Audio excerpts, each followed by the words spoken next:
Les vrais serviteurs de Dieu seront opposés aux dirigeants adventistes, selon ce qui est écrit, selon ce que nous venons de lire. J'endurcirai ta face pour que tu l'opposes à leur face, j'endurcirai ton front pour que tu l'opposes à leur front. Ézéchiel chapitre 3, verset 8. Je rendrai ton front comme un diamant plus dur que le roc, ne les crains pas. Le Seigneur nous dit très clairement de ne pas craindre la maison d'Israël moderne, l'église adventiste officielle. Et le Seigneur a lancé un appel très clair à sortir de l'église adventiste. Comme vous le savez tous, dans la prophétie du livre de l'Apocalypse, Laodicée désigne l'église adventiste.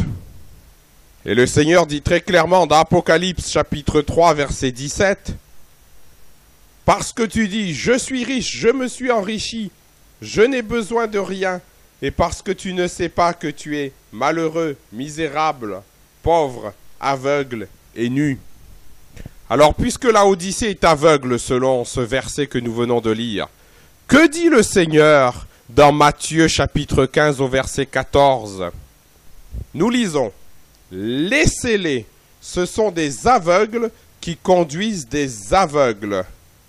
Si un aveugle conduit un aveugle, ils tomberont tous deux dans une fosse. » Alors, si un pasteur adventiste aveugle conduit un membre adventiste aveugle, ils tomberont tous les deux dans une fosse, ils seront tous les deux perdus.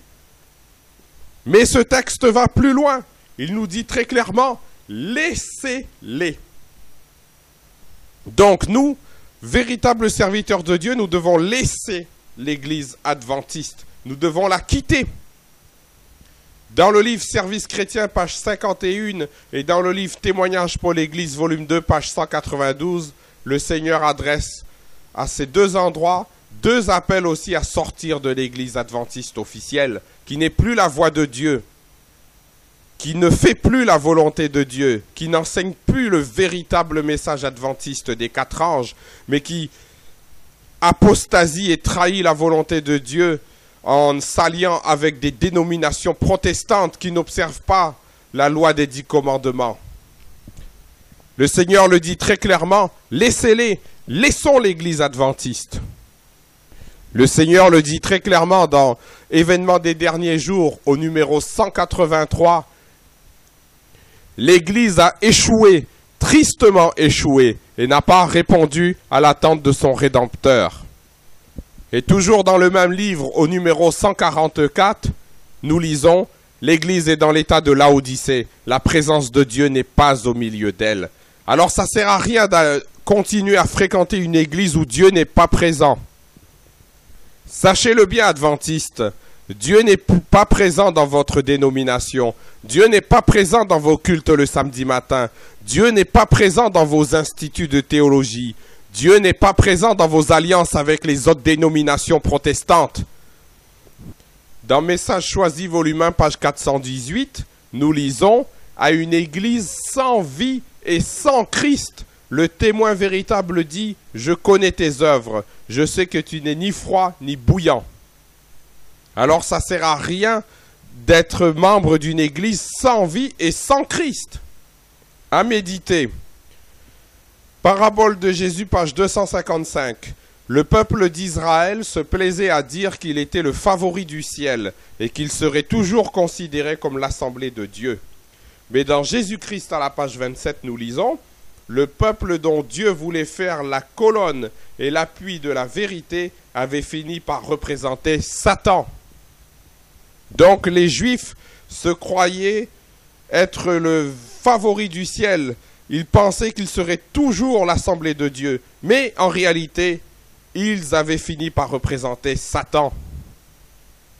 L'histoire de l'ancien Israël est une image frappante de celle des adventistes. Tragédie des siècles, page 496. Nous lisons dans Prophètes et Rois, page 96. L'apostasie qui sévissait à l'époque d'Akab était le résultat de nombreuses années de péché. Peu à peu, Israël s'était détourné du droit sentier. Génération après génération refusait de suivre la voie du bien, et la grande majorité du peuple se livrer aux puissances des ténèbres. Et il en est de même aujourd'hui. La grande majorité du peuple adventiste est sous le contrôle des puissances des ténèbres. L'histoire des adventistes est une image frappante de celle de l'ancien Israël. Tragédie des siècles, page 496. Voici encore un texte de l'esprit de prophétie qui explique pourquoi les véritables enfants de Dieu ne peuvent pas rester dans l'église adventiste officielle. Nous lisons dans les paraboles de Jésus, page 264. Nombreux sont ceux dont les noms sont inscrits sur les registres d'église, mais qui ne sont pas dirigés par le Seigneur. Ces instructions les laissent indifférents et ils n'accomplissent pas son œuvre. Voilà pourquoi ils sont placés sous le contrôle de l'ennemi. N'agissant pas résolument pour le bien, ils font un mal incalculable. Comme leur influence n'est pas un parfum vivifiant qui mène à la vie, elle est une odeur fatale qui mène à la mort. Il est donc dangereux et même mortel de fréquenter beaucoup d'adventistes. Selon ce texte, leur influence n'est pas un parfum vivifiant qui mène à la vie, mais une odeur fatale qui mène à la mort. Et le Seigneur nous dit très clairement dans 2 Jean, versets 9 à 11, de ne pas recevoir les dirigeants apostats qui ne nous prêchent pas la vérité. Nous lisons « Quiconque va plus loin et ne demeure pas dans la doctrine de Christ n'a point Dieu. Celui qui demeure dans cette doctrine a le Père et le Fils. Si quelqu'un vient à vous et n'apporte pas cette doctrine, ne le recevez pas dans votre maison et ne lui dites pas salut, car celui qui lui dit salut participe à ses mauvaises œuvres. » Donc, comme les dirigeants adventistes ne demeurent plus dans le véritable message adventiste des 4 anges, mais qu'ils font des alliances avec les dénominations apostates, au point que des pasteurs protestants et même des prêtres catholiques viennent prêcher sur des chairs soi-disant adventistes, le Seigneur nous dit très clairement, nous ne devons pas les recevoir, nous ne devons même pas les saluer, nous ne devons pas écouter leur culte. Selon ce que l'esprit de prophétie dit dans Premiers Écrits, page 124, nous encourons le déplaisir de Dieu si nous allons écouter l'erreur sans y être obligés. Dans le livre qui s'intitule « Ces protestants que l'on dit adventistes », livre qui a été écrit par 3 pasteurs adventistes avec l'aide de sociologues incrédules, livre que nous aborderons plus en détail dans notre prochaine méditation, nous lisons à la page 22 cette phrase. Dans le cadre du système fédéral adventiste, il est ainsi possible à une communauté locale de refuser de soutenir la fédération. Et cette phrase confirme la responsabilité des églises et des membres d'églises individuellement par rapport à l'apostasie œcuménique. Nous lisons dans la revue adventiste de janvier-février 2001, spéciale relations interconfessionnelles à la page 6, cette phrase suivante. L'église adventiste mondiale s'est engagée dans le dialogue interconfessionnel. Et nous savons que dans plein de pays, l'église adventiste adhère à des fédérations d'églises protestantes. Le Seigneur avait ordonné dans Apocalypse chapitre 18 au verset 4 de sortir de Babylone. Mais l'église adventiste mondiale a décidé d'entrer dans Babylone.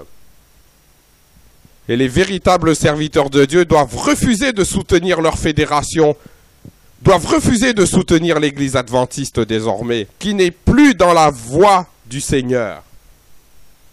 On a déjà étudié Matthieu chapitre 15 verset 14, qui nous ordonne de laisser les aveugles. Et nous savons que selon Apocalypse 3, verset 17, l'église adventiste est aveugle. Et ce texte de Matthieu 15, verset 14 constitue un premier appel biblique à sortir de l'église adventiste. Le Seigneur dit très clairement, laissez-les. Et nous allons voir un second appel biblique à sortir de l'église adventiste maintenant. Nous allons lire tout d'abord que selon l'esprit de prophétie, Dieu voit les adventistes comme étant morts. Nous lisons dans Témoignages pour l'Église, volume 3, page 67. Aujourd'hui, une grande partie de ceux qui composent nos congrégations sont morts dans leurs fautes et leurs péchés. Et nous lisons aussi dans Témoignages pour l'Église, volume 1, page 91, la foi sainte qui est la nôtre s'écrit séparation. Nous ne devrions pas nous conformer au monde, ni à des chrétiens morts et sans âme. Et maintenant, nous lisons l'appel biblique de Jésus de sortir du milieu des chrétiens morts. Nous le lisons dans Matthieu chapitre 8 au verset 22. Jésus lui répondit, « Suis-moi et laisse les morts ensevelir leurs morts. » Donc, comme ceux qui composent les congrégations adventistes sont morts, le Seigneur nous dit très clairement, « Laisse les morts ». Le texte de l'Esprit de prophétie de Témoignages pour l'Église volume 1 le dit aussi, « Séparation ». Nous ne devrions pas nous conformer à des chrétiens morts et sans âme. Une grande partie de ceux qui composent les congrégations adventistes sont morts. Laisse les morts, nous dit Jésus dans Matthieu chapitre 8, verset 22. Amen. Le Seigneur veut que nous quittions l'église adventiste apostate et que nous formions de petits groupes d'églises de maison. Nous lisons dans Évangélisme, page 115, « La constitution de petits groupes est un plan qui m'a été présenté par celui qui ne peut s'égarer. » Et au mieux d'aller écouter les prédications des théologiens adventistes qui ne peuvent qu'obscurcir les desseins de Dieu par des discours sans discernement, comme le dit l'esprit de prophétie, le Seigneur nous ordonne d'étudier à fond sa parole, la Bible et l'esprit de prophétie. Nous lisons Prophètes et rois, page 475. Les chrétiens devraient se préparer à l'orage qui va bientôt éclater et les surprendre d'une manière terrifiante. Pour cela, il faut une étude approfondie de la parole de Dieu et une vie conforme à ses préceptes. Étudier la parole de Dieu est une condition de salut, selon ce que nous lisons dans Tragédie des siècles, page 644. Seuls ceux qui se seront fortifiés par l'étude des Écritures pourront subsister au cours du dernier conflit. Et également dans Événements des derniers jours au numéro 211, seuls ceux qui auront fortifié leur esprit par l'étude des vérités bibliques demeureront fermes dans le dernier grand conflit. Et encore dans Tragédie des siècles, page 678, seuls échapperont à la redoutable séduction qui subjuguera le monde, ceux qui étudient diligemment les Écritures et qui ont l'amour de la vérité. C'est grâce au témoignage de la parole de Dieu qu'ils découvriront le séducteur sous son déguisement.